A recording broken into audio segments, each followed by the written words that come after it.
크게도 부르지만은 때로는 아주 고요하고 잔잔하게 찬양도 드려져야 돼요. 그래서 하나님의 말씀이 깊은 그리고 강렬한 그런 파도와 같이 우리 심령 가운데 파급적으로 밀려 들어와야 됩니다. 하나님의 말씀은 폭풍 가운데 있었던 것도 아니었고요. 그리고 불이 지날 때 있었던 것도 아니었어요. 모든 것이 지나가고 고요하고 잔잔한 가운데 그때 세미한 음성이 마음에 들리는 것입니다. 엘리야의 마음에 하나님의 음성이 아주 세미하게 들렸어요. 세미하다는 것은 명확하게 들린다는 것입니다. 그것은 아주 뚜렷하고 분명하게 그 말씀이 들리는 거예요. 그리고 그 마음속에 새겨지는 것입니다. 우리가 이러한 하나님의 세미한 음성을 들을 수가 있어야 돼요. 주님의 눈은 불꽃 같다고 그랬습니다. 그 눈은 사랑의 눈이에요. 사랑에 이글거리는 그 눈빛으로 바라보시는 것입니다. 주를 사랑하는 자들에게는 주님의 그 눈빛이 사랑의 눈빛으로 비춰지는 거예요. 자비롭고 인자하신 눈으로 나를 바라보시는 거예요. 내가 너를 존귀하고 보배롭게 여기노라. 주님의 그런 세미한 음성이 들리는 거예요. 우리가 찬송가에도 주의 음성을 내가 들으니 사랑한단 말일세. 주님의 음성을요, 주님의 음성은 주를 사랑하는 자들에게는 그 음성이 부드럽고 자비로운 음성으로 사랑의 음성으로 들려지는 거예요.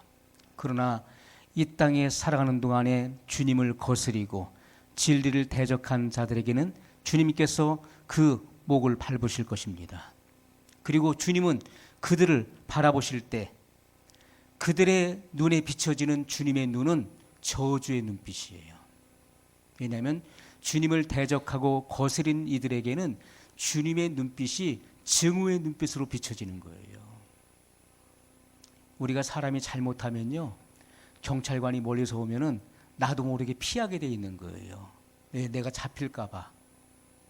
그런데 내가 아무런 범법 행위가 없으면은 경찰이 몰려와도 상관이 없는 거예요. 우리는 우리의 그 옳다 하는 바로 책이 돌아오지 않는 사람은, 책망이 돌아오지 않는 사람은 복이 있다고 말씀했습니다. 모두가, 우리는 다 내가 하는 그 신앙생활이 바르게 한다라고 신앙생활을 하고 있지만은 마지막 날에 하나님의 심판대 앞에서 이 말씀의 빛으로 조명받을 때, 조명될 때 그 자책이 돌아오지 않는 사람은 복이 있다는 말씀이에요. 책망을 받지 않는 사람은 복이 있습니다. 여러분, 우리가 이 영원한 복음, 요한계시록 14장에 한번 나오는 말씀이에요. 그런데 엄격히 말하면은 천국 복음과 영원한 복음은 구분되는 것입니다. 엄격히 따지면 그것은 구분되는 거예요. 그래서 우리가 이 영원한 복음은 바로 종말의 복음을 말하는 것이고요. 작은 책의 비밀이 뭡니까? 요한계시록이에요. 요한계시록. 말세의 이 복음을 말하는 것입니다. 이 작은 책의 비밀을 열어가는 것이 바로 영원한 복음을 말하는 것입니다. 이 영원한 복음 안에는 뭐가 있습니까? 창조와 구원과 심판의 복음을 담고 있는 거예요. 우리가 마태복음 24장 14절에 예수님께서 이렇게 말씀하셨어요. 이 천국 복음이 모든 민족에게 증거되기 위하여 온 세상에 전파되리니 그제야 끝이 오리라. 예수님은 무슨 복음 전하셨죠? 천국 복음 전하셨어요. 천국 복음. 사도 바울이 무슨 복음 전했습니까? 은혜의 복음 전했어요. 나의 달려갈 길과 주 예수께 받은 사명, 곧 은혜의 복음 증거하는 일을 마치려 하면은 나의 생명을 조금도 귀한 것으로 여기지 아니하노라. 내가 이 은혜의 복음 증거하는 일을 마치려 하면은 내 생명을 초계와 같이 버린다는 거예요. 초계가 뭡니까? 지푸라기죠. 내 생명 따위는 지푸라기 같이 단숨에 던져버린다는 거예요. 이 복음, 은혜의 복음, 천국 복음이 증거될 수만 있다면 내 생명은 초계와 같이 던져버리겠다는 거예요. 그것이 바울의 각오였습니다. 바울은 이런 사명자였어요. 불붙는 사명자였어요. 그래서 우리가 이 천국 복음의 그 핵심이 뭡니까? 예수님의 십자가와 부활이에요. 이것이 기독교 복음의 진수입니다. 십자가와 부활의 복음이에요. 그래서 바울이 내가 복음을 부끄러워하지 아니하노니 이 복음은 모든 믿는 자에게 구원을 주시는 하나님의 능력이 됨이라. 첫째는 유대인에게요, 또한 헬라인에게로다. 이 복음의 전이 되는 과정은요, 먼저는 유대인에게 주셨고요, 그 유대인으로부터 이제 이방인에게 전파되게 된 것이죠. 그러나 이 복음은 모든 믿는 자에게 구원을 주시는 하나님의 능력이 됨이라고 말씀하고 있어요. 이 복음에는 차별이 없는 것입니다. 유대인이나 이방인이나 차별이 없어요.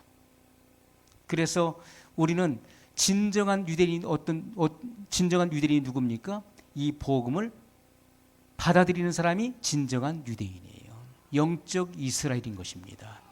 하나님은 표면적 유대인이 아니라고 말씀했어요. 오직 이면적 유대인이 참 유대인이라고 분명 말씀을 했던 것입니다.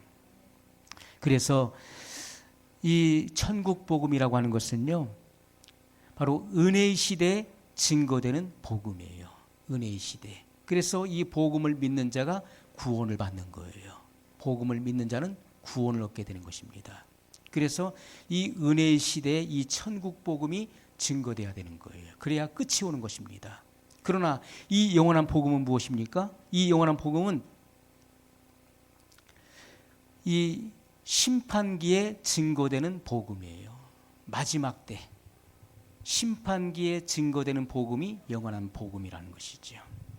그래서 예수님의 재림을 준비하게 만드는 것이고 새 시대로 들어가게 하는 거예요. 새 시대, 영원한 시대로 들어가게 하는 것입니다. 자, 그래서 우리는 이 마지막 시대, 이제 영원한 복음을 우리가 받고 이 마지막 시대 이 영원한 복음을 열방에 선포해야 될 그러한 믿음의 주역들이 되어야 될 것입니다. 저는 이 영원한 복음을 통해서 여러분들과 생명의 말씀을 함께 나누고 그리고 진솔한 삶을 나누고 영성을 나누고자 하는 거예요. 이것은 형식이나 외식이 전혀 없습니다. 있는 그대로를 말씀드리는 거예요. 자, 하나님께서는 이 마지막 시대에 준비된 자들을 사용하실 것입니다. 준비된 자들. 준비되어 있지 않으면 절대로 쓰임받을 수가 없는 거예요. 반드시 하나님은 준비된 자를 사용하시는 것입니다. 하나님께서 모세를 쓰실 때 그때 나이가 80이었어요. 40세에 혈기왕성했었던 모세는 자기의 그 백성들, 자기가 유대인인 것을 그 이스라엘 사람인 것을 알았죠. 그래서 자기 백성들이 어떻게 생활하고 있는가를 보기 위해서 이제 그 세상에 나갔던 것입니다. 가서 보니까 애굽 사람에게 학대받는 것을 보고 그 애굽 사람을 쳐 죽였어요. 그리고 모래로 묻어버렸습니다. 그 다음날 또 가서 보니까 유대인들끼리 싸우고 있는 거예요. 자기 백성들끼리. 그래서 그 싸움을 말렸어요. 말렸더니 그들이 하는 말이 내가 어제 애굽 사람을 죽인 것 같이 우리도 죽이려고 하느냐? 그 말을 듣고 자기의 정체가 탄로난 것을 깨닫고 그는 도주를 하게 됩니다. 미디안 광야로 도망을 쳐요. 거기에서 그 이드로의 딸과 결혼을 하죠. 미디안의 제사장이었던 이드로의 딸과 결혼을 하고 그리고 그 이드로의 그 양을 치는 목자로 전락하게 됩니다. 거기서 무려 광야에서 40년 동안을 생활을 하게 돼요. 그는 한때 이집트를 호령하는 그 파라오가 될 그런 야망을 가지고 있었던 사람이었습니다. 그런데 한순간에 그의 꿈은 다 산산조각이 나버리고 그 당시에 가장 천한 직업이었던 목자로, 양을 치는 목자로 전락해버려요. 자기 장인의 양을 치기 위해서 양무리를 끌고 멀리 초목이 있는 곳으로 가는 거예요. 거기서 몇 날 며칠 또는 몇 주, 몇 달을 생활을 하다가 다시 또 돌아오고 또 다시 또 양무리를 끌고 또 나가고 하는 일들을 계속 반복하는 거예요. 그렇게 40년 동안을 지나면서 그의 어머니로부터 들었던 그 말씀을, 그 하나님에 대한 그 신앙 교육을 받았던 것들을 상기하면서 주님과 교통을 하게 되죠. 고독한 그런 세월을 지나면서 하나님을 경외하게 됩니다. 그 속에서 하나님께서 그를 만들어내시는 거예요. 빚어내시는 거예요. 하나님은 우리를 어디서 우리를 만들어내십니까? 하나님 우리를 고난의 풀무에서 우리를 끌어내셨다고 말씀하고 있어요.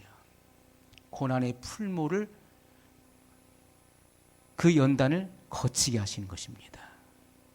그 고난의 풀무 속에 넣었다가 꺼내시는 거예요. 그래서 빚어내시는 거예요. 그 40년의 세월은요, 말로 다 표현할 수 없는 그런 고독하고 고난의 그런 시련의 그런 세월이었어요. 그 속에서 하나님은 모세를 아주 낮추셨어요. 모든 꿈을 다 깨트려 버리시고 가장 낮게 만드셨어요. 그 마음을 다루셨어요. 그리고 하나님의 손으로 그를 빚어내셨어요. 그리고 나서 하나님은 이스라엘의 그 모든 애굽의 종되었던 그 백성들을 건져오라고 말씀하셨어요. 300만 명 이상이 되는 이스라엘 백성들과 그리고 이방인들을 이끄는 그런 지도자가 됐습니다. 그들을 다 수용하기 위해서는요, 마음이 넓어야 되는 거예요. 왜냐하면 큰 그릇 안에 작은 그릇들이 담기기 때문에 그렇습니다. 지도자가 마음이 좁으면은 그 영혼들을 수용할 수가 없는 거예요. 그러나 마음이 넓기 때문에 그들을 다 끌어안을 수가 있는 거예요. 그래서 하나님께서 그 모세에 대해서 뭐라고 증거했습니까? 내 종 모세는 그 온유함이 지면의 모든 사람보다 승하더라. 모세가 어느 날 이방 여인을 취했어요. 결혼했다는 거예요. 그래서 미리암과 아론이 대적했습니다. 당신이 이스라엘의 지도자로서, 이 많은 백성들을 지도하는 지도자로서 어떻게 이방인과 결혼합니까?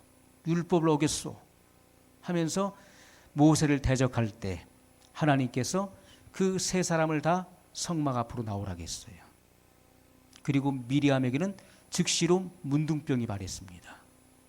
아론은 책망을 받았어요. 그러면서 하나님께서 하신 말씀이에요. 내 종 모세는 그 온유함이 지면의 모든 사람보다 승하더라. 그 온유함이라고 하는 것은 그냥 우리가 부드럽고 너그러운 것이 아니라 그것은 험볼이라고 하는 말인데, 이것은 하나님의 명령에 말없이 복종되어진다는 뜻이에요. 그 이방인과의 결혼을 누가 명한 것입니까? 여호와 하나님이 명하신 거예요. 하나님이 명하실 때 거기에 이유를 붙이지 않는 거예요. 그냥 아멘 하는 거예요. 아멘. 싫던 좋던 거기에 이유를 붙이지 않고 아멘 하고 나도 모르게 말없이 복종되어진다는 거예요. 그게 험불입니다. 모세는 그런 사람이에요. 왜요? 그 미디안 광야에서 철저하게 하나님의 손에 의해서 다뤄졌어요. 철저하게 깨지고 부서져서 고운 가루가 된 거예요. 하나님의 명령에 말없이 그대로 복종되어져요. 그런 종이었다는 거예요. 그래서 하나님께서 다루시기에, 쓰시기에 편리한 그릇이 됐다는 거예요. 우리가 까다로워 보십시오. 까다로우면요, 다음에는 일을 쉬고 싶은 마음이 없는 거예요. 그러나 말없이 복종되어 보세요. 더 큰 것을 맡길 수 있는 거예요. 하나님도 마찬가지예요. 우리가 말없이 복종되어져야 돼요. 그런 사람이 돼야 돼요. 그것은 반드시 하나님의 그 시련을 거쳐야 됩니다. 고난의 풀무를 거쳐 나와야 돼요. 그래야 존귀한 그릇이 될 수가 있는 것이죠. 우리가 야생마가 돼서는 안 됩니다. 야생마는요, 다루기가 어려운 거예요. 그 야생마 좀 타보려고 하면은 못하게 이리 뛰고 저리 뛰고 막 날뛰는 거예요. 어떻게 탑니까?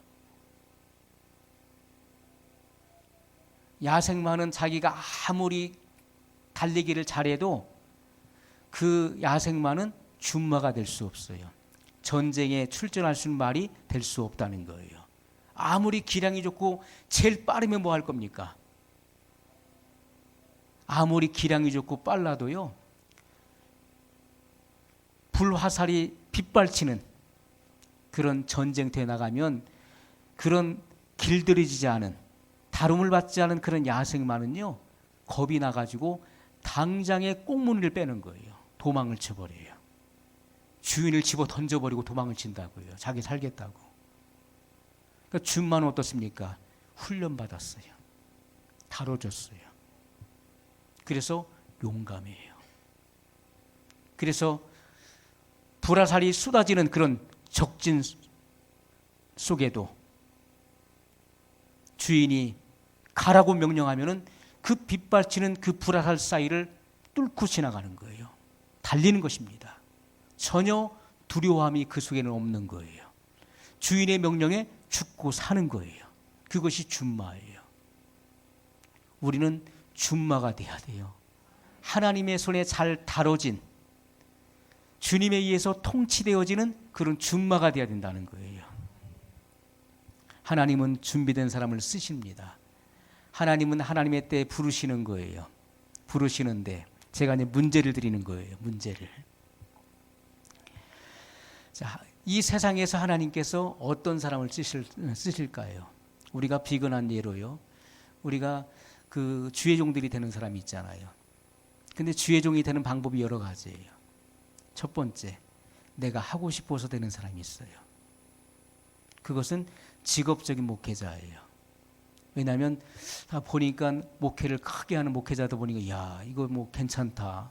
저렇게 하면은 뭐 좋은 집에서 살고 하나의 큰 교회를 하나의 기업체로 보는 것이죠. 그래서 사람들을 막 부리고 좋은 집 좋은 차를 타고 다니고 해서 직업적인, 내가 하고 싶어서 하는 사람이 있어요. 두 번째, 은혜 받으니까 사람들이 등을 떠밀어서 너 신학해라. 굉장히 많이 있습니다. 제가 신학을 할 때도 저희 주변에 그런 친구들이 많이 있었어요. 그래서 과거에는 그런 일들이 비일비재했었죠. 은혜 받으면은 너 신학하라고 해가지고 신학교에 온 친구들이 많이 있었어요. 세 번째는 소명을 받아서 하나님 누구를 쓰실까요? 네, 그럴 줄 알았어요. 근데 하나님 누구를 쓰시냐면은 하나님을 사랑하는 자를 쓰시는 거예요. 정답은 4번이었어요. 예, 제가 3번까지만 말씀드린 거예요. 근데 답은 제가 4번인데 안 가르쳐 드렸던 거예요.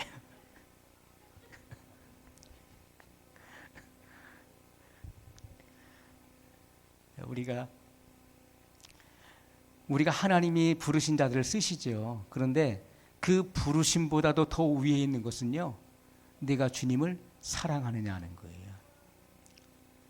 하나님 말씀이 사랑의 실체가 되지 않으면 우린 결코 쓰임받을 수가 없어요. 결코 쓰임받을 수가 없는 것입니다. 주님은 주님을 사랑하는 자를 사용하시는 거예요.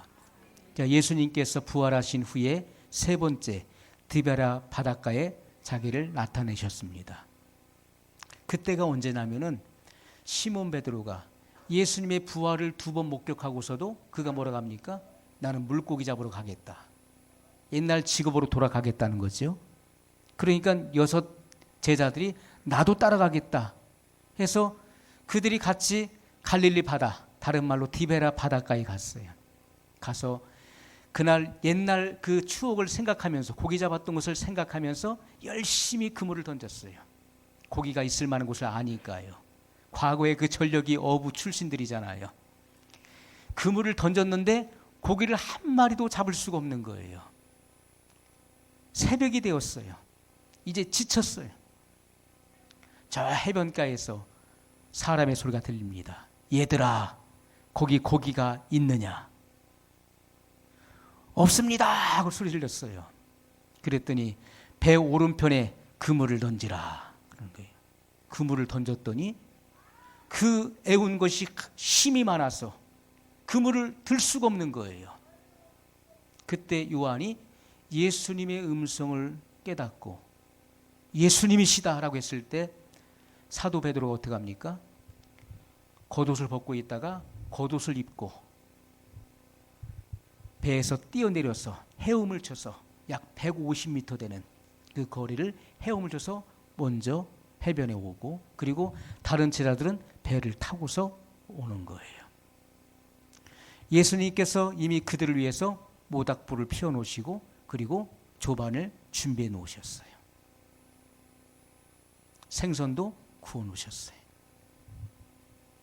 그 모닥불 아래에서 사도 베드로에게, 시몬 베드로에게 예수님께서 물으셨어요. 요한의 아들 시몬아, 내가 나를 사랑하느냐? 그 요한은 누굽니까? 세례 요한이에요. 과거에 시몬 베드로는 세례 요한의 수제자였어요. 안드레와 요한도 세례 요한의 제자들이었잖아요. 그래서 세례 요한이 그들을 예수님께 보냈잖아요. 저분을 따라가라. 그래서 예수님과 하룻밤을 지냈죠. 그리고 와서 어떻게 합니까? 전도하는 거예요. 안드레는 누구의 형제입니까?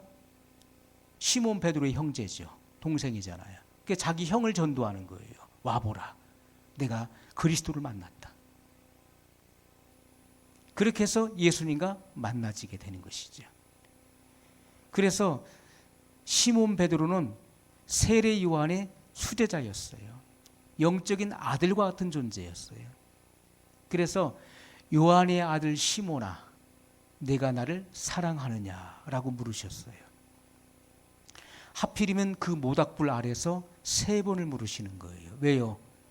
시몬 베드로가 모닥불 앞에서 예수님을 3번 부인했었잖아요.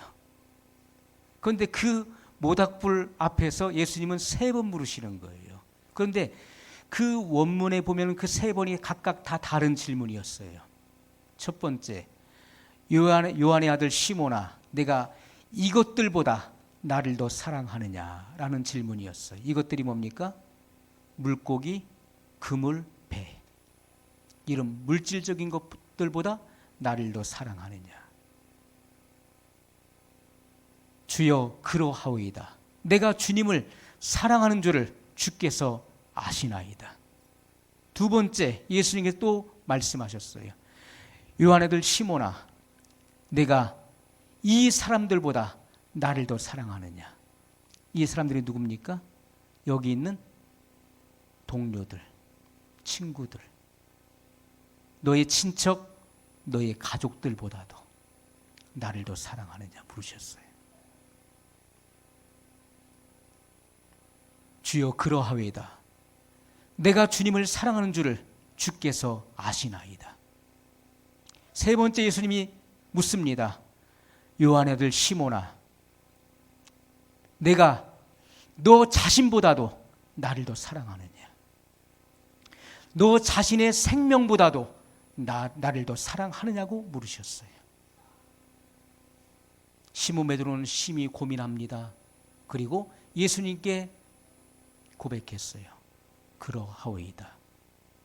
내가 주님을 사랑하는 줄을 주께서 아시나이다. 예수님께서는 3번을 말씀하셨습니다. 내 어린 양을 먹이라. 내 양을 치라. 내 양을 먹이라. 이렇게 말씀하셨어요. 그 3번이 각각 다 달랐어요. 3번의 그 질문 속에서 주님은 3번 각각 다른 말씀을 주셨어요. 내 어린 양을 먹이라. 내 양을 치라. 내 양을 먹이라 말씀하셨어요. 누구에게 주님의 사랑하는 양을 맡기십니까? 주님을 사랑하는 자에게 맡기시는 거예요. 주님을 사랑하기 때문에 주님의 사랑하는 양들을 그 사랑하는 종에게 맡기는 거예요. 그 사랑하는 아들에게 맡기시는 거예요. 그들은 사랑받는 주님의 자녀들이에요. 그래서 우리가 하나님이 쓰시는 사람은요, 나는 소명받았으니 하나님 나를 당연히 쓰시지. 그러나 주님을 사랑하는 마음이 없다면 사용될 수가 없는 거예요. 하나님이 가장 첫 번째로 꼽으시는 것은 내가 나를 사랑하느냐 하는 거예요.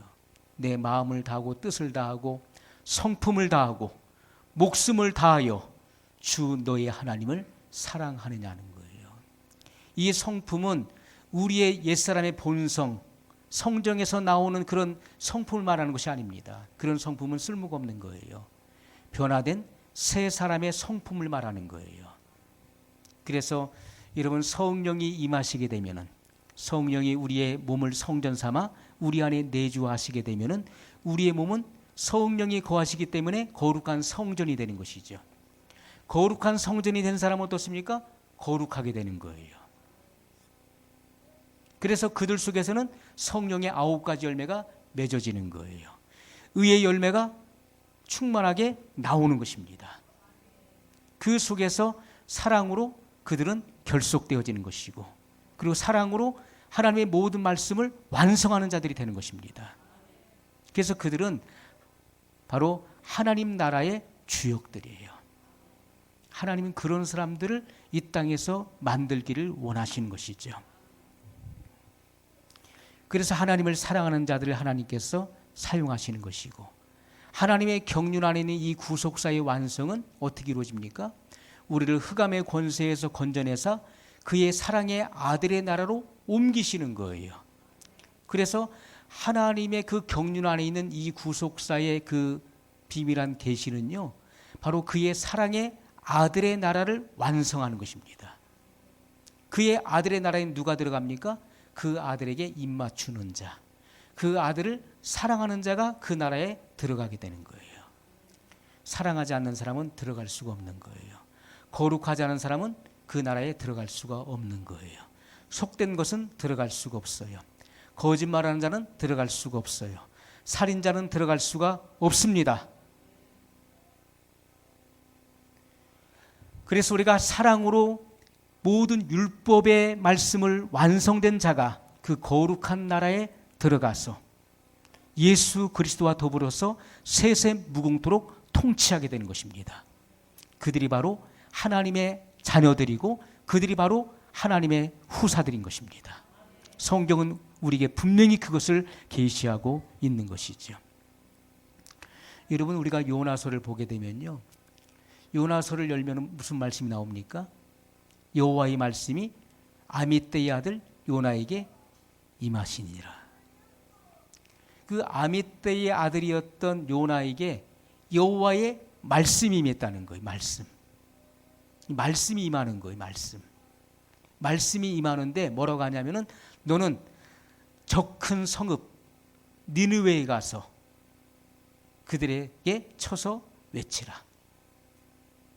이것은요, 그들에게 구원의 복음, 은혜의 복음을 전하는 말씀이 아니에요.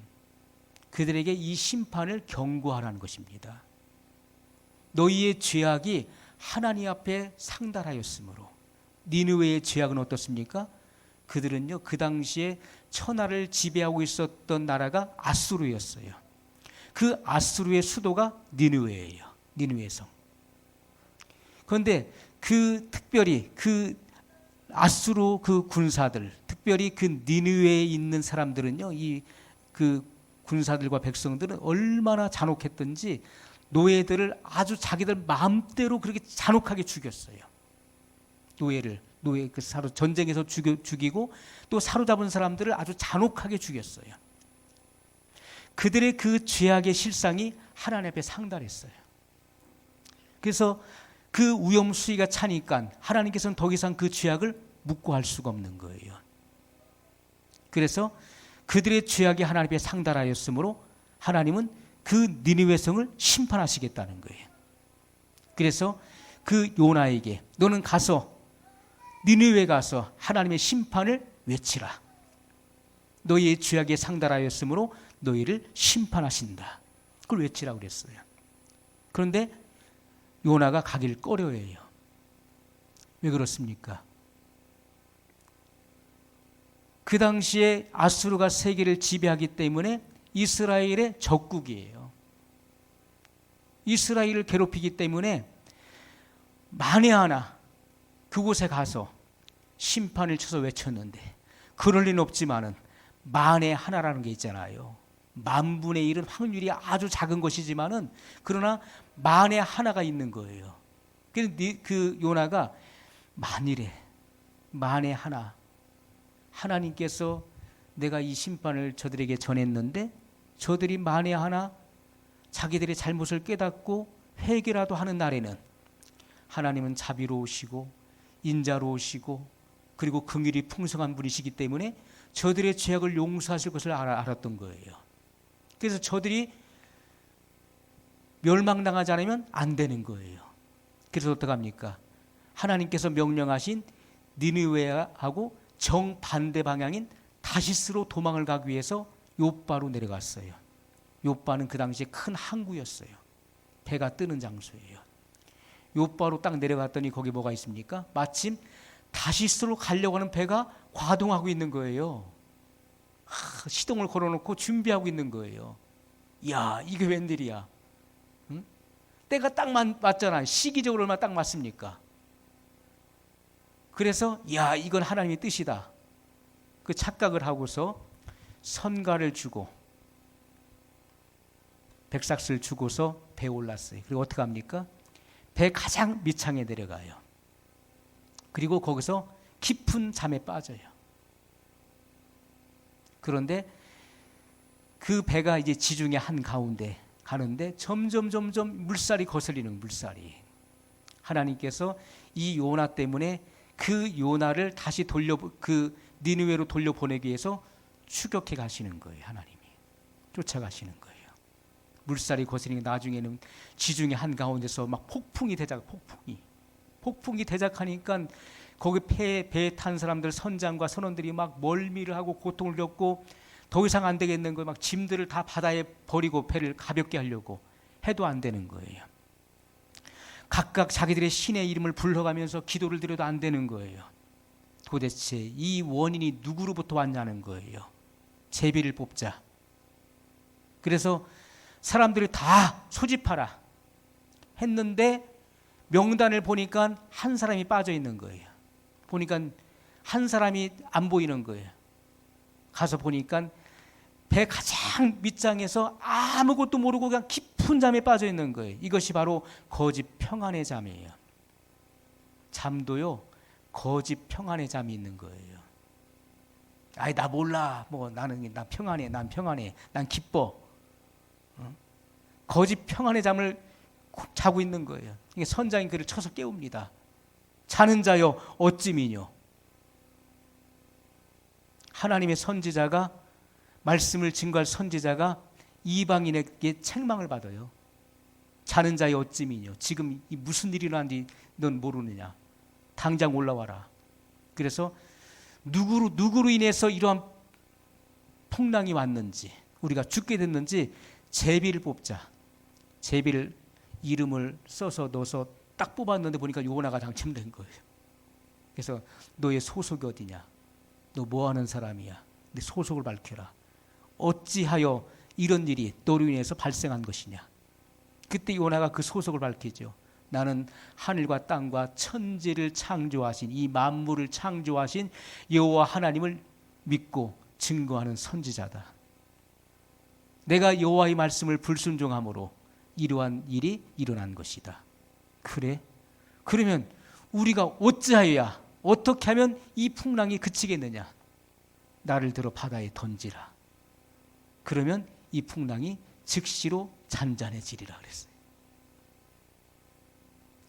요나는 자기로 인해서 이러한 일이 벌어진 것을 안 것이죠. 나 때문이니까, 내 책임이니까 나를 바다에 들어 던지라. 그러면 이 풍랑이 즉시로 잔잔해질 것이다. 그 사람이 어떻습니까? 살아있는 사람을 바다에 던져서 물고기 밥이 되게 할 수는 없잖아요.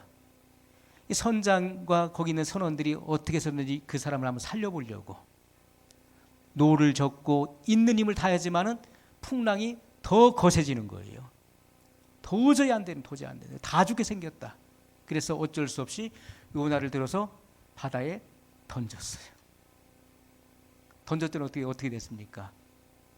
풍랑은 즉시로 잔잔해졌는데 많은 사람들이 생각하기를 사람들이 요나를 들어서 바다에 던지니까 거기 하나님께서 큰 물고기를 예비하셔서 딱 준비하고 카운트다운을 준비하고 있다가 요나가 던져지니까 그걸 삼켰다라고 생각하시는 분들이 있어요. 이것은 영화에서나 나오는 말씀인 것이고요.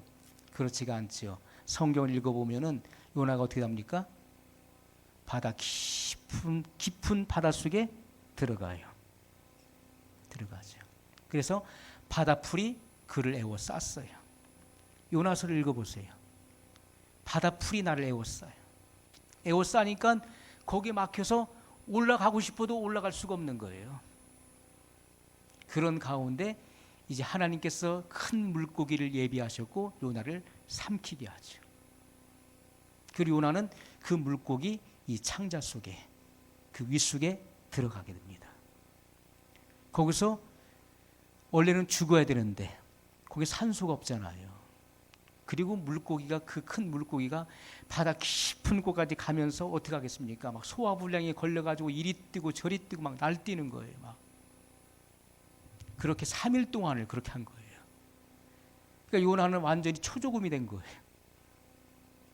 그리고 하나님의 초자연적인 역사를 통해서 겨우 살아있을 정도만 숨을 쉬는 거예요. 숨도 제대로 쉴 수가 없는 거예요. 겨우 생명을 부지할 정도만 살아있게 하시는 거예요. 그래서 요나의 고백이 뭡니까? 내가 스올의 깊은 곳에서, 그 스올은 바로 음부를 말하는 음부, 스올의 깊은 곳에서 주께 부르짖나이다 하면서 기도를 드리는 거예요. 요나의 기도가 거기서 나오는 것이죠. 거기서 철저한 회개와 그리고 하나님만을 바라보는 것과 여호와의 명령을 내가 지키겠다는 이런 고백이 나오죠. 하나님께서 그 물고기에 명하심에 물고기가 그를 육지에 토해냈어요. 거기가 어디입니까? 니느웨 그 해변에 토해버린 거예요.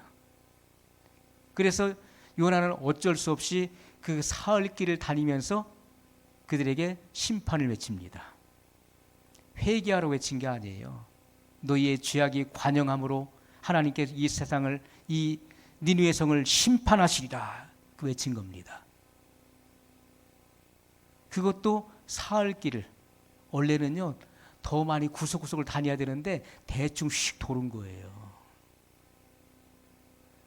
그냥 왜? 명령 안 지키면 안 되잖아요.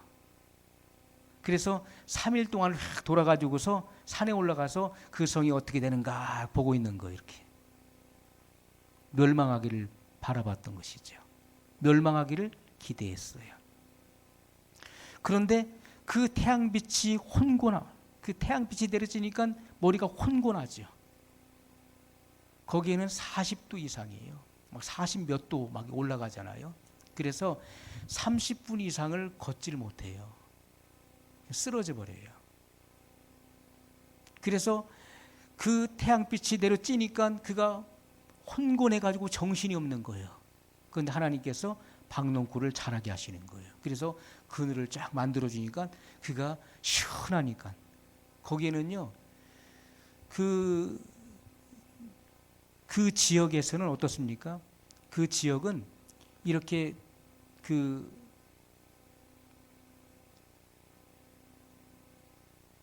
이런 끈적거리는 기후가 아니잖아요. 저 동남아처럼 그런 끈적거리는 그런 기후가 아니에요. 그늘만 있으면 시원한 거예요.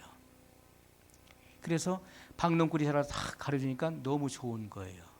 흐뭇해가지고 좋아했는데 하나님이 갑자기 벌레를 생기게 해서 그 박농쿨을 씹어먹는 거예요. 씹어먹으니까 그게 시들어 버리는 거예요. 그러니까 막 여기서 원망 불평이 막 나오는 거예요. 막 나오는 거예요. 그러니까 하나님께서 요나에게 말씀하시는 거예요. 내가 잠깐 있다가 내 너를 즐겁게 하는 이 박넝쿨로 인해서 네가 기뻤다가 벌레가 그것을 씹어 먹음으로 그것이 말라서 시드른 것으로 인해서 네가 불평하느냐. 이 땅에는 내가 사랑하는 사람들이 몇 명이냐. 그리고 육축도 많이 있나니 내가 이들을 사랑하는 것이 합당치 아니하냐. 그렇게 말씀하셨어요. 우리는 하나님께서 요나에게 이런 교훈을 하신 거예요. 하나님은 우리가 영혼을 사랑하기를 원하시는 거예요. 정말 영혼을 사랑하기를 원하시는 것입니다. 영혼을 사랑하는 자들에게 하나님께서는 그 영혼을 그 주님이 사랑하는 영혼들을 맡기시는 거예요. 아무나 맡기는 게 아니에요. 주님이 사랑하는 양떼들만을 그에게 맡기시는 거예요.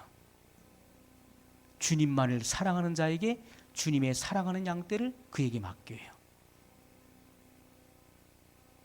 내 어린 양을 먹이라. 내 양을 치라. 내 양을 먹이라. 그렇게 말씀하셨어요. 오늘 우리들은요, 마귀는 기회를 열어준다. 기회. 그 찰나가 어쩌면 그렇게 딱 맞는 거예요. 야, 어떻게 하나님의 뜻으로 생각하는 거예요. 하나님의 뜻처럼 그게 딱 맞는 거예요. 그 찰나가. 그래서 야, 이거 하나님의 뜻이야. 하나님의 뜻이야. 하나님께서 나로 하여금 다시스로 가는 길을 열어주셨어. 왜? 요바로 내려갔는데 다시스로 도망가려고 갔는데 마침 배가 과동을 하고 나를 기다리고 있잖아요. 야, 절호의 기회다. 그리고 거짓 평안의 잠을 잔다고요. 오늘날 마귀는 많은 성도들에게, 무지한 성도들에게 이러한 기회의 문을 열어주는 것입니다. 사단이 마치 그것이 하나님의 뜻인 것처럼 가장해서 기회의 문을 열어주고 제공하는 거예요. 이 사단의 속임수예요. 교묘한 속임수입니다. 그것을 우리가 분별해야 되는 거예요. 그리고 거짓 평안의 잠을 자요. 나는 안전하다, 평안하다. 그러나 멸망이 속히 이르게 될 것입니다. 깨어있지 않은 자에게는 멸망이 속히 이른다고 말씀을 하고 있어요. 고린도후서 4장 4절에 보면 이 세상 신이 믿지 않는 자들의 마음을 혼미케 함으로, 믿지 않는 자들의 마음을 혼미케 한다는 거예요. 그리스도의 영광의 복음의 광채가 그 마음에 비치지 못하게 함이니 이렇게 말씀했어요. 이 복음은요, 바로 그리스도의 영광의 광채예요. 이 그리스도의 영광의 광채가 그 마음에 깊이 있게 도달해야 되는 것이고, 이 복음의 빛이 여러분의 그 심령 깊은 곳까지 도달돼야 된다고요. 그래야 철이 되는 것입니다. 어둠의 모든 권세를 결박해서 몰아내는 거예요. 그런데 이 세상 신이, 이 마귀죠. 이 세상 신이 믿지 않는 자가 어디 있습니까? 세상에만 있는 것인가요? 교회를 다니는 사람들 속에도 믿지 않는 사람이 수없이 많습니다. 하나님을 믿지 않고 특별히 말씀을 믿지 않는 사람이 수없이 많아요. 그들의 마음을 혼미케 한다는 거예요. 혼미하게 하니까 어떻습니까? 혼란스러운 거예요. 혼돈스러운 거예요. 그래서 그리스도의 복음의 영광의 광채가 그 마음에 비치지 못하게 한다. 빛을 못 받으니까 어둠 가운데 있는 거, 어둠 가운데 혼란스러운 것이죠. 태양빛이 장렬하게 내려찌는데, 정오 12시에 태양빛이 찬란하게 비치는데, 여러분이 저 운동장 한가운데 가서 혼니보를 겹겹이 뒤집어 쓰고 있다고 생각해 보세요. 그러면요, 그 속에는 어떻습니까? 어두운 거예요. 내가 두꺼운 혼니보를 몇 겹을 뒤집어 쓰고 딱 있으면요, 이 속은 어두운 거예요. 밖에는 이 태양빛이 내려찌지만은 내가 이 두꺼운 혼니보를 겹겹으로 뒤집어 쓰고 있기 때문에 어두운 가운데 있는 거예요, 나는. 이것이 마귀가 그런 전략을 쓰는 것입니다. 이 세상 신이 믿지 않는 자들의 마음을 혼미케 한다. 그래서 이러한 나의 이런 구습을 쫓는 이런 사상들, 그리고 교만한 이런 생각들, 악한 생각들, 이런 것들을 계속 겹겹이 쓰고 있는 거예요. 내가 난 다 안다. 난 이미 다 배웠어. 이러한 이 잘못된 이 사상들로 겹겹이 뒤집어 쓰고 있기 때문에 그리스도의 복음의 영광인 광채가 그 심령 가운데 이걸 뚫고 들어가서 이 심령 속에 조명돼야 돼, 도달해야 되는데 그렇게 못한다는 거예요. 그럼 그 책임은 누구에게 있는 것입니까? 나에게 있는 거예요. 나에게 있는 거예요. 그것을 겸손히 벗어버려야 돼요. 하나님 앞에서 항상 벗어버려야 돼요. 제가 여기 나오는 것은요, 저는 제가 말도 더듬어요. 하나님께서 물론 제 안에서 일하시지만은 제가 도구로 쓰임 받는 거잖아요. 제가 이렇게 증거된 말씀을 들으면서도 내가 참 말도 참 많이 더듬고 너무나 부족함을 많이 느껴요. 막 버벅거리잖아요. 그래서 늘 두려운 마음을 갖는 거예요. 이 강단에 서는 것, 위에 서든지 아래 서든지 동일한 마음이에요. 그런데 여기에 나오기 전에 주님 앞에 그렇게 고백하고 나온 거예요. 주님, 저는 하나님의 긍휼하심이 없다면 한순간도 살 수 없고 설 수 없는 부족한 자입니다. 아버지, 저를 긍휼히 여겨주세요. 저를 불쌍히 여기소서. 그렇게 주님 앞에 고백하고 나오는 거예요. 매 순간 그렇습니다. 매 순간.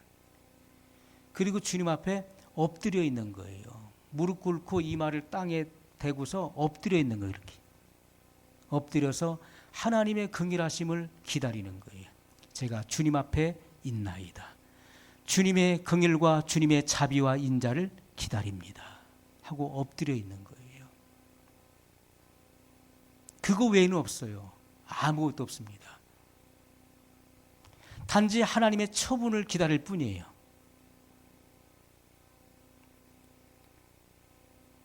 우리는 이 주님의 이 복음의 영광인 광채가 우리 심령 가운데 깊이 있게 도달할 수 있도록 우리의 마음의 문을 열어야 돼요.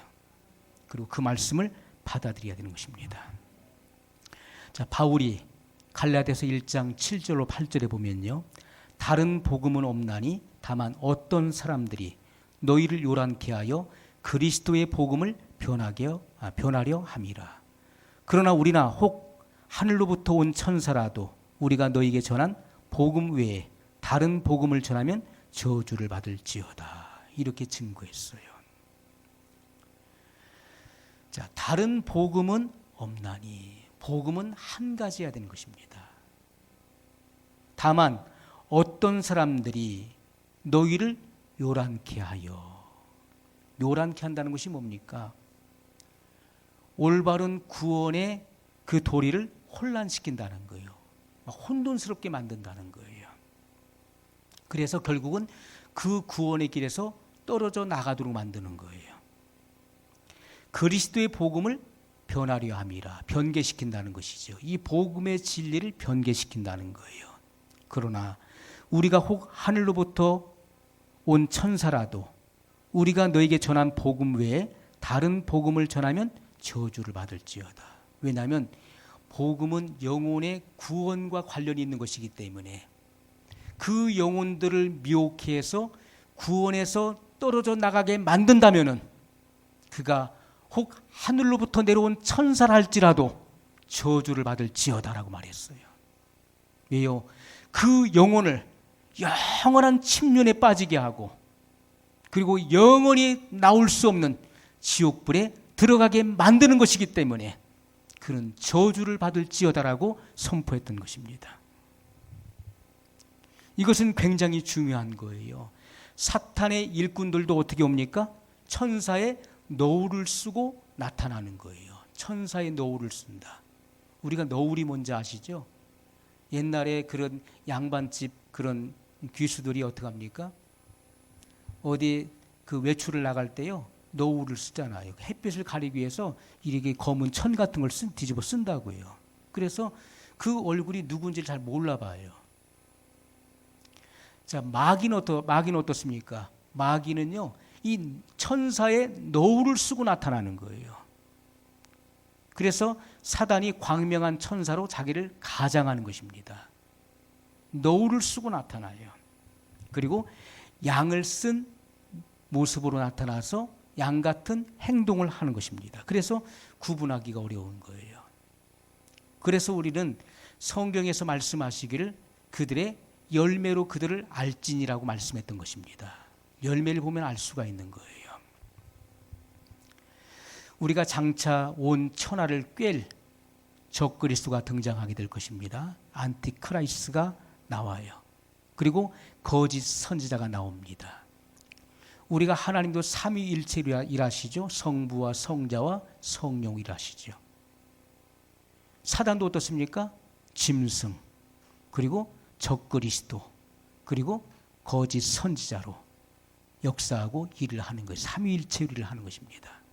짐승과 그리고 적그리스도와 거짓 선지자로 이렇게 역사를 하는 거예요.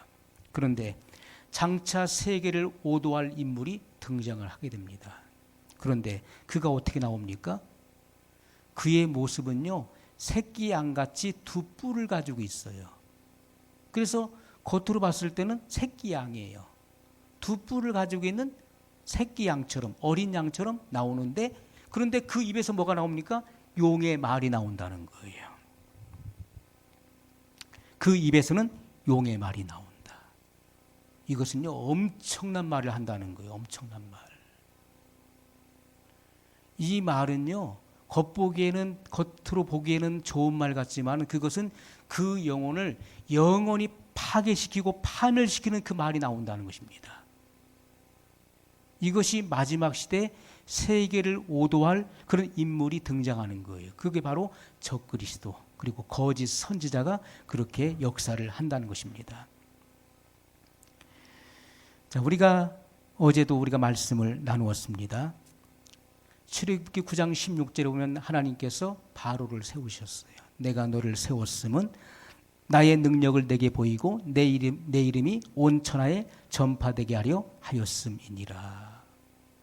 바로가 없으면 하나님의 영광이 드러날 수가 없어요. 그래서 그 바로를 세우셨습니다. 그 바로는 영적으로는 뭡니까?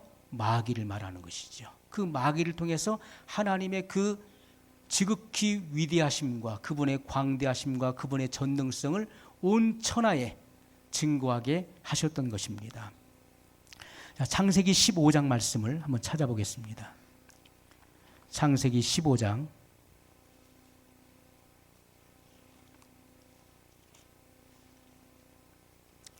12절로 13절의 말씀입니다.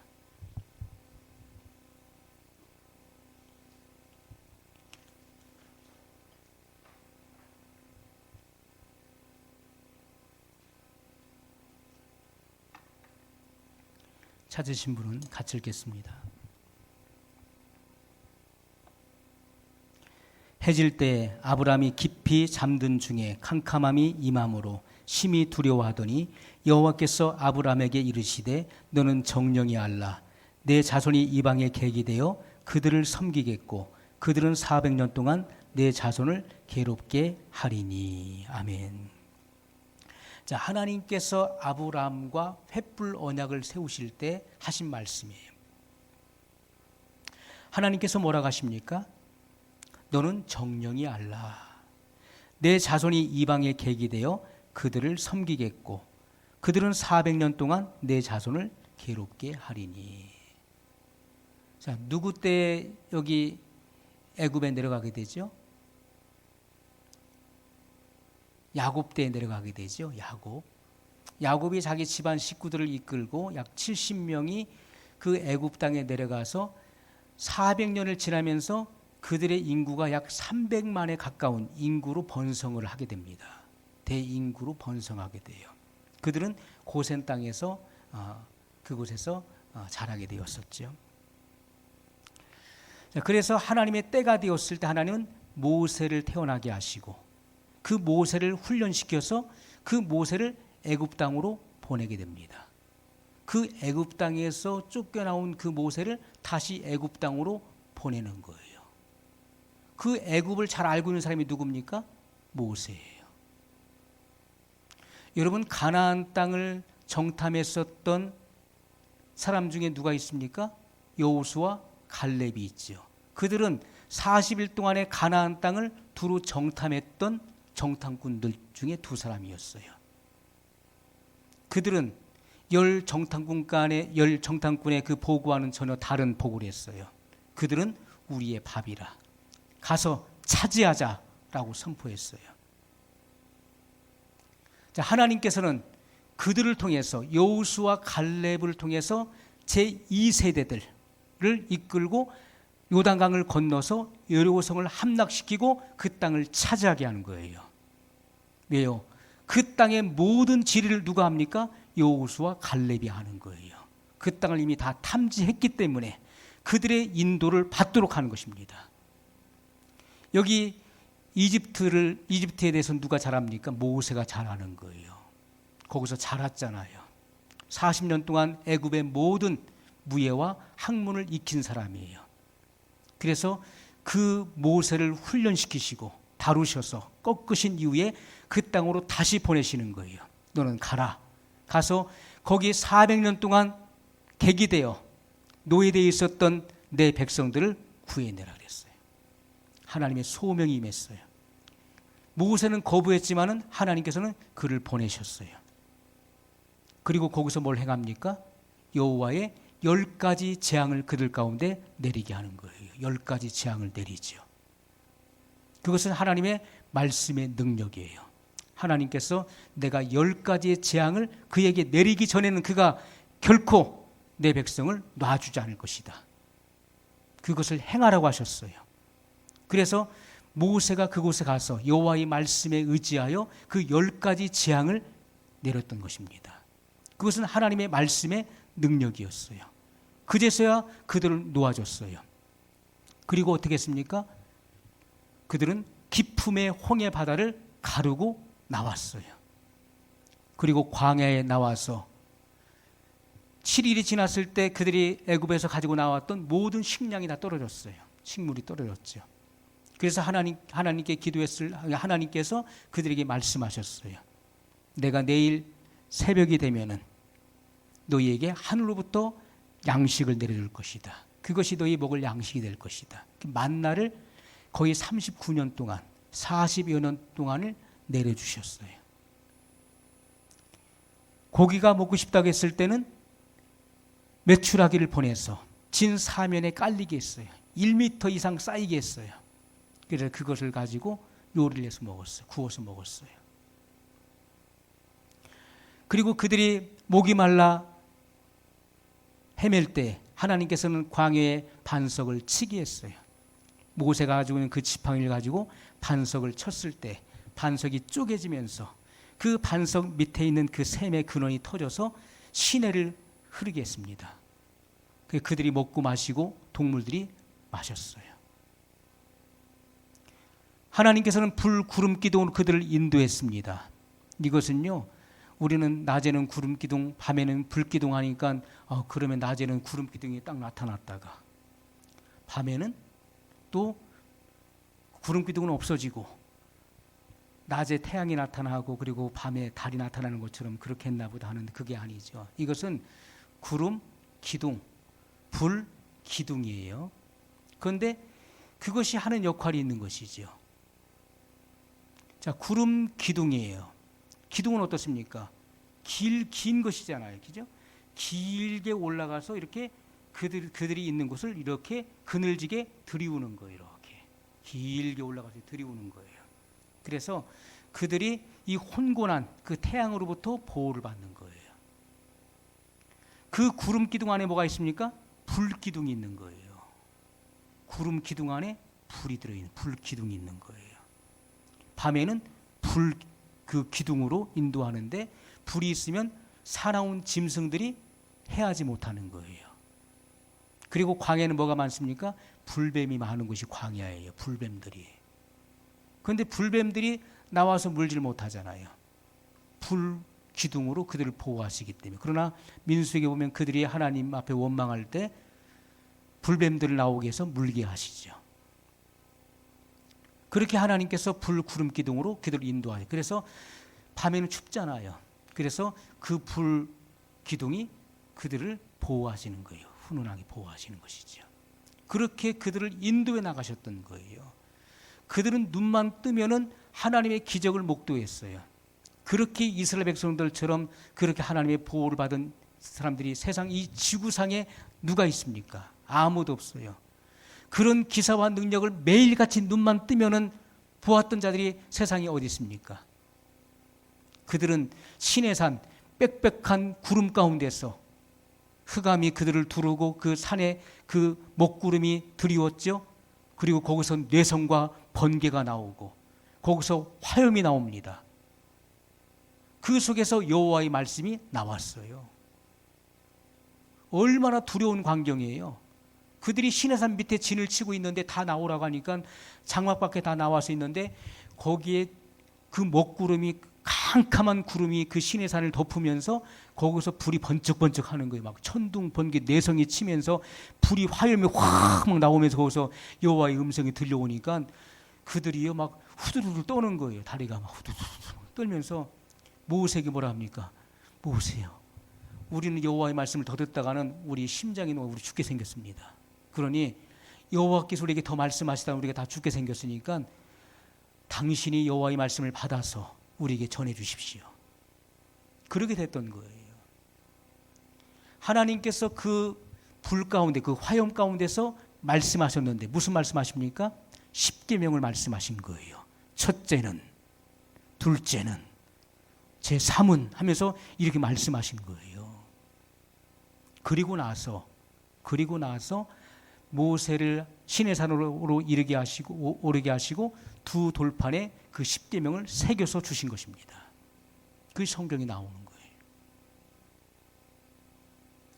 그래서 그들이 성경에 보면요, 모세가 뭐라고 기록했습니까? 그 불 가운데서 하나님의 음성이 들려오는데 그 음성을 듣고 산자가 있었다는 거예요. 그 일을 증거하고 있어요. 자, 우리가 이런 그 이스라엘 백성들이 경험했었던 이런 수많은 체험들, 이런 엄청난 체험을 했다 할지라도 천지창조의 사건에 비하면 이건 아무것도 아닌 거죠. 홍해 바다가 갈라지는 것도 천지창조에 비하면 그것도 아무것도 아닌 거예요. 불 구름 기둥으로 인도한 것도 천지창조의 역사에 의한다면 그것도 거기에 미치지 못하는 것이죠. 자, 사람들은 하나님을 보여주면 믿겠다고 그래요. 하나님 한번 보여주면 내가 믿겠다. 하나님이 계시면 한번 보여줘봐. 믿을게. 근데 하나님은 어떤 분이십니까? 하나님은 만유보다 크신 분이시라고 말씀하고 있어요. 이 지구는요, 통에 물 한 방울이래요. 사람은 떠오르는 먼지라고 말씀했어요. 그렇게 지극히 미미한 존재예요. 하나님이 보실 때 지구는 통에 물 한 방울, 똑 떨어지는 물 한 방울이에요. 사람은 옷을 벗어 날 좋은 날 한번 털어보세요.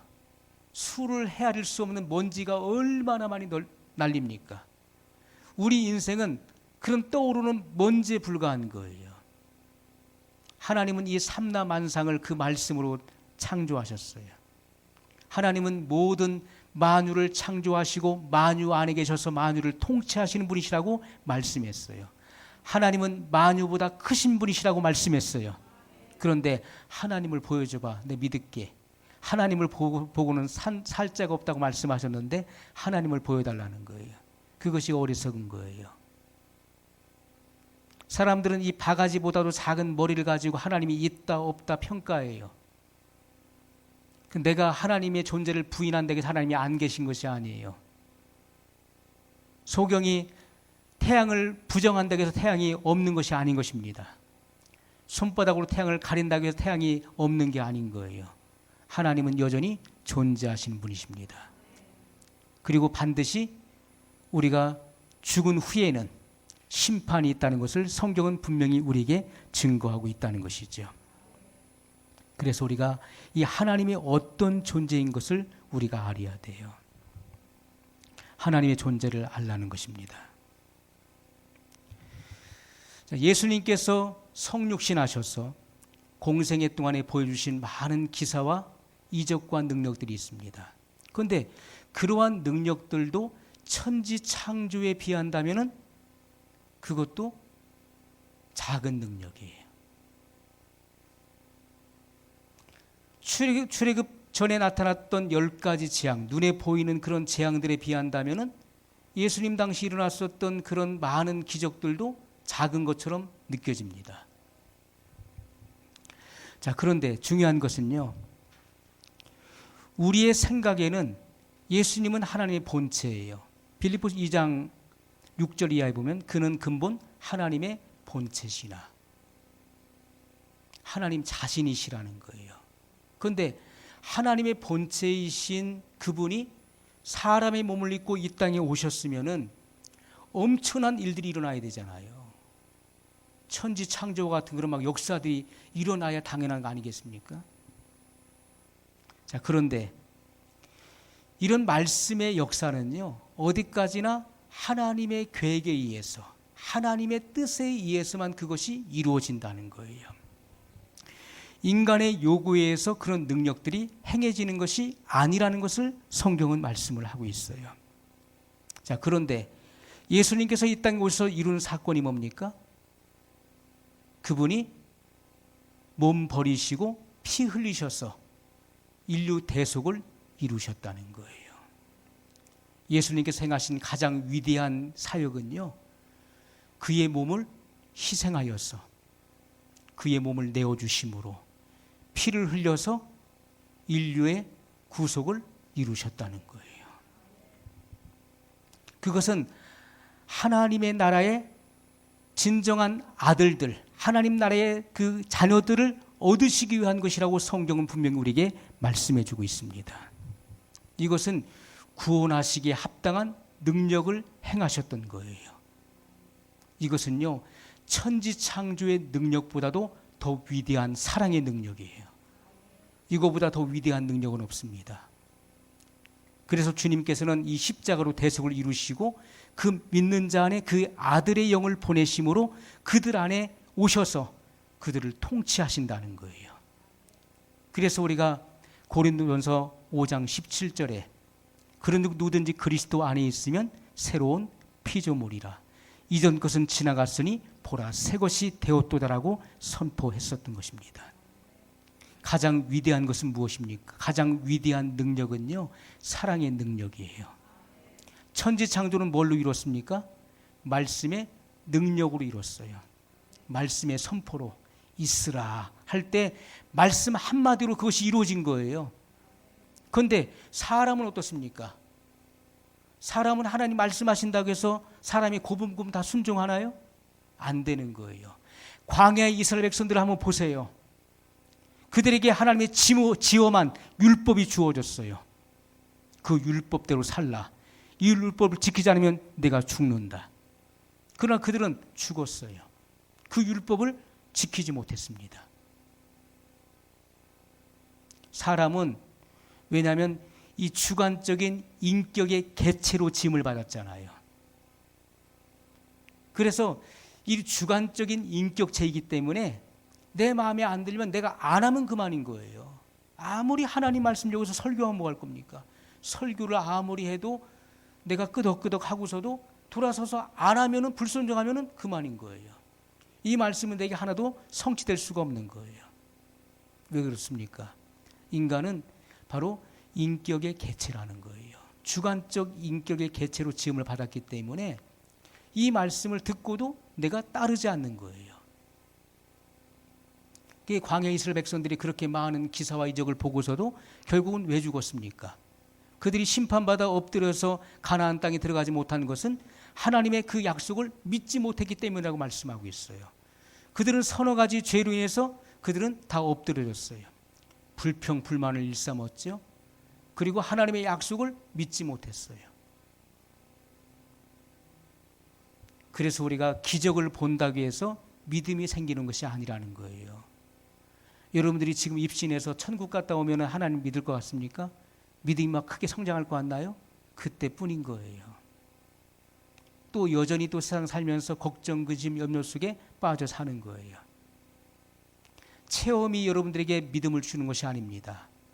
근데 우리가 신앙생활하면서 많은 체험들을 하게 되죠. 그 체험은 왜 있습니까?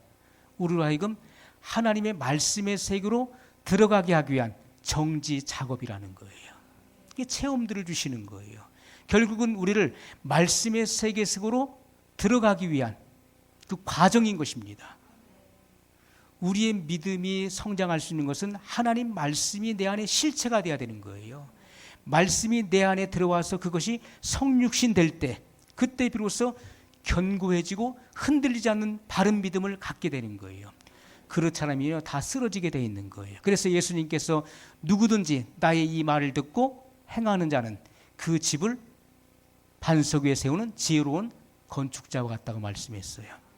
누구든지 나의 이 말을 듣고 행치 않는 자는 그 집을 모래 위에 세우는 어리석은 건축자와 같다고 말씀했던 것입니다. 누가 이 말씀을 듣고 지켜 행하느냐 하는 거예요. 그 말씀이에요, 말씀. 체험이 아닙니다. 체험을 하고서 믿음이 클 것 같으면 이스라엘 백성들은 다 믿음이 좋아서 그들은 가나안 땅에 다 들어갔어야 돼요. 그러나 보는 것은 그때뿐인 거예요. 결국은 하나님 말씀이 나를 새롭게 하는 것이고 그 말씀이 나를 변화시키는 거예요. 그 말씀이 나를 변하여 새 사람이 되게 하는 것입니다. 그래서 우리가 이 말씀의 역사들을 체험을 하게 해야 된다는 것입니다. 구약에서의 천지 창조, 그리고 수많은 그 출애굽 사건, 애굽에서 10가지 재앙보다도 더 위대한 사건은요, 바로 주님께서 그 새 언약의 복음을 증거함으로써 그 말씀을 듣는 자 속에 생명운동을 일으켰다는 거예요. 생명의 운동. 말씀이 들어간 사람은 그 영혼 속에 생명의 운동이 일어나는 거예요. 운동한다, 말씀이. 그래서 그 말씀이 운동하는 것입니다. 하나님의 말씀은 살았고 운동력이 있어. 이 말씀이 운동하는 거예요. 그 말씀이 운동할 때 내가 변하여 새 사람이 돼요. 내가 달라지는 거예요. 오늘 이 밤도 마찬가지입니다. 말씀이 여러분 속에 들어가서 그 말씀이 운동하는 사람은 변하는 거예요. 달라지는 거예요. 내 생각이 바뀌는 거예요. 우리가 회개는 울고불고 소리내서 기도하고 하는 것이 회개가 아니에요. 그것은 회개 기도인 것이죠. 회개는 뭡니까? 회개는 생각을 바꾼다는 거예요. 우리가 회개 그러면 방향 전환이잖아요. 근데 뭐가 방향 전환입니까? 생각이 바뀌는 거예요. 그게 회개예요. 그래서 너희가 회개에 합당한 열매를 맺으라. 도끼가 이미 나무 뿌리에 놓였으니 회개에 합당한 열매를 맺으라. 그것은 생각이 바꿔지는 거예요. 여러분, 내가 회개기도 하면서 회개기도 했어요. 생각이 바뀌어진 사람은 그 태도가 바뀌는 거예요. 그런데 몇 시간을 울고불고 콧물 닦아가면서 눈물 닦아가면서 기도했는데 시큰 기도가 나서 이 생각은 하나도 안 바뀌어 있는 거예요. 그 사람은 회개한 사람이 아니에요. 왜? 그 사람의 열매는 절대로 나올 수가 없는, 회개에 합당한 열매가 나올 수가 없는 거예요. 그 사람은 그냥 립 서비스를 한 거예요. 하나님 앞에. 그 사람은 그냥 2시간 동안 3시간 동안 회개 기도만 읊고 간 거예요. 그 사람은 절대로 변화될 수가 없는 사람이에요. 생각이 바뀌지 않으면 태도가 바뀔 수가 없는 거예요. 이 마인드가 바뀌어야 되는 것입니다.